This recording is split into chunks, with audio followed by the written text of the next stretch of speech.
Bienvenue dans l'aventure sauvage. Je suis Merlicolore, je vous parle depuis ma campagne bretonne. Écoutez.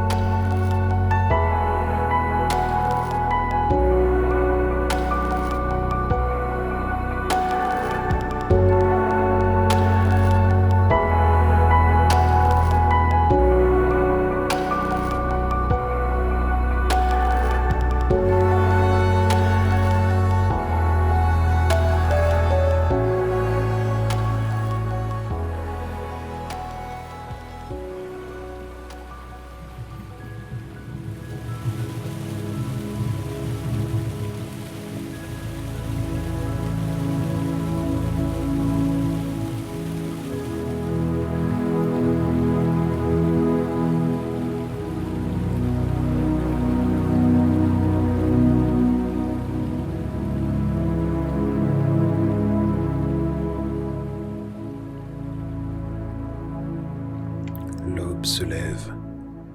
Moi, je veille. Je ne dors pas. Je suis parti de bonne heure et je touche au but de mon voyage matinal. La zone sauvage s'avance devant moi. Elle m'est déjà annoncée par les cris distants des bus variables, le chant du pouillot véloce et les cris d'un couple de tariers-pâtres. Un renard roux passe au loin. Les hêtres centenaires qui font au-dessus de moi un toit naturel m'apaisent toujours considérablement.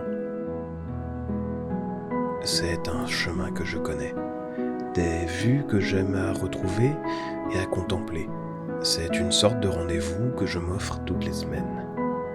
Perdu entre deux vallées encaissées et boisées, c'est l'un des théâtres habituels de mes observations. Un territoire de nature où j'imagine voir la petite Fadette au détour d'un chemin creux, duquel émanent de nombreuses légendes et histoires. En ces lieux, tout devient prétexte à histoire, ou poésie, qu'importe le temps. Mais justement, ces lieux ne sont pas immuables dans le temps.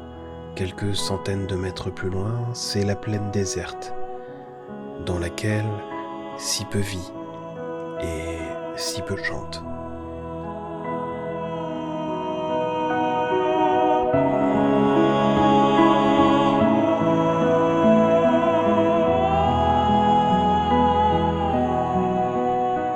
Qui n'aime pas la nature ? Personne. Tout le monde aime la nature. Ou du moins, tout un chacun convient qu'elle doit être protégée. Oui, mais qu'est-ce que l'on met, chacun de nous, derrière cet amour de la nature ? Car force est de constater qu'on ne l'aime pas toutes et tous de la même manière, cette nature. Comment, par exemple, expliquer que nous continuons d'adopter des comportements qui lui nuisent, alors même que nous sommes sensibilisés à son agonie ? Pourquoi certains détestent-ils certaines espèces alors qu'ils disent par ailleurs aimer la nature ? Comment expliquer ces étranges paradoxes ? Pour ma part, vous le savez pour ceux qui me connaissent depuis ma page Facebook, je fais feu de tout bois. Toute vie, toute espèce est importante à mes yeux et susceptible d'être traitée dans un billet naturaliste. Il y a tant à découvrir et tant à protéger sous nos yeux, près de chez nous, et on ignore tellement sur des espèces pourtant communes. Pourquoi privilégier certaines espèces par rapport à d'autres ? À mes yeux, toutes celles qui sont naturellement présentes dans un écosystème ont la même importance. Aucune ne mérite d'être plus présentée qu'une autre. Si l'on dit aimer la nature, on aime toutes ses composantes à parts égales. Et surtout, on se range à l'avis des experts naturalistes, les gens qui ont fait de la protection de la nature leur métier. Il y a ceux qui l'aiment dans sa globalité, sans faire de choix, et ceux qui n'en aiment qu'une partie, détestant au passage certaines espèces. Ainsi, les prédateurs d'une manière générale ne sont pas aimés. Pourtant, sans eux, pas d'équilibre, pas de vie. La pie bavarde, cet étonnant corvidé et détesté, ne fait que remplir la fonction que l'évolution de nos écosystèmes lui a confiée. La détester parce qu'elle se nourrit d'oisillons au printemps n'est pas très logique. Encore moins lorsqu'à côté on s'extasie devant l'écureuil roux qui n'en fait pas moins. Mais pour lequel beaucoup ignorent cette partie de son régime. De la même manière, pourquoi s'émouvoir du sort des oisillons prédatés si l'on applaudit les mésanges qui ramènent 500 chenilles au nid chaque jour? La vie des insectes aurait-elle moins d'importance? Non, pas à mes yeux. Toutes les espèces ont un rôle, une raison d'être. Et tout ou presque sont les prédateurs et les proies d'autres. En fait, il n'y a pas de réelle définition.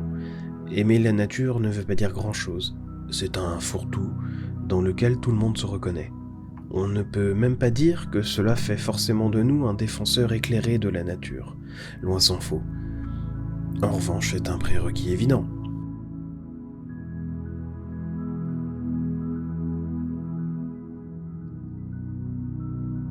À mon sens, on ne défend jamais mieux un sujet que lorsqu'on le maîtrise, que l'on s'y intéresse, que l'on cherche à le connaître, à le comprendre. Cela revient donc à disposer de quelques connaissances, acquises par empirisme, par l'observation, par la lecture critique. Dire cela ne veut pas dire qu'il faut être expert pour défendre la nature. Nous devons toutes et tous ouvrir notre esprit à l'apport de connaissances, apprendre à ne jamais repousser les informations fortuites, apprendre à remettre en question, même nos plus profondes certitudes, quel que soit notre âge ou quelle que soit notre expérience. Apprendre à questionner ses certitudes, à cultiver le doute raisonnable. Savoir que l'on ne peut pas tout savoir, ce n'est pas grave, c'est sage.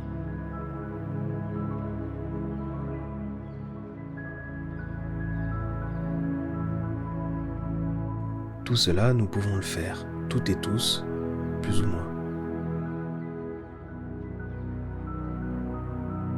C'est quand on commence à connaître la biodiversité que l'on commence à comprendre les enjeux qui la parcourent. Et c'est quand on commence à connaître ces lois d'organisation générale qu'on la défend le mieux. Mais nous n'avons pas toutes et tous l'envie, le temps, l'argent de mieux nous renseigner sur le sujet, comme pour n'importe quel autre sujet qui ne nous passionne pas particulièrement. Reste que la protection de l'environnement est un sujet qui nous concerne toutes et tous, de plus en plus.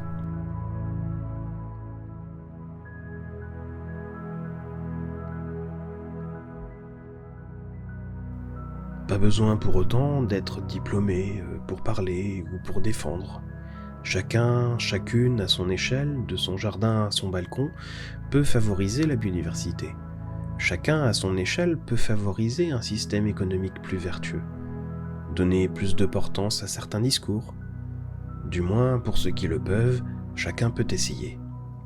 Chacun peut relayer l'action des organismes de protection de l'environnement.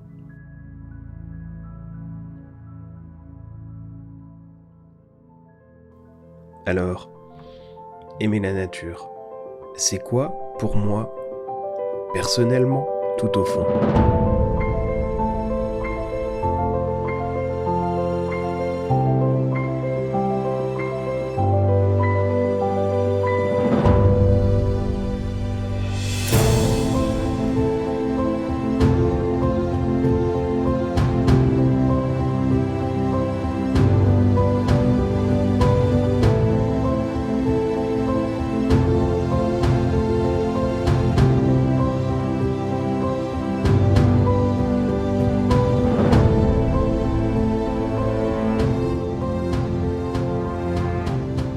J'aime tout.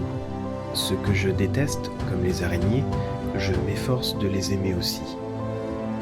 Je ne fais aucune distinction entre les différents règnes animaux ou végétaux. J'aime tout.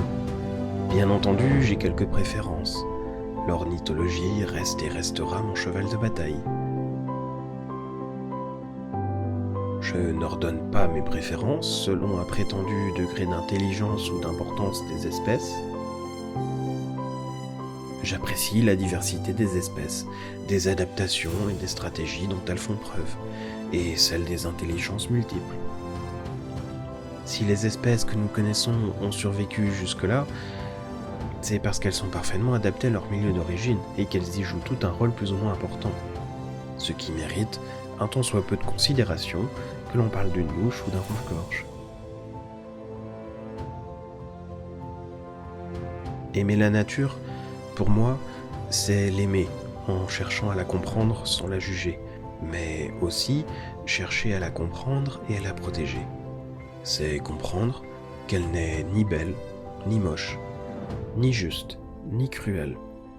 Tout ceci sont des concepts humains qui introduisent un biais de perception dans ce qu'est réellement la nature. La nature, c'est la nature. Nul besoin de l'appréhender par des concepts moraux humains qui ne la régissent, ni ne parviennent à l'expliquer ou à rendre compte de ce qu'elle est réellement. L'espace des commentaires est à vous. Si la vidéo vous a plu, pensez à vous abonner pour me soutenir. D'ici là, continuons d'ouvrir nos yeux et nos oreilles et prenez soin de vous.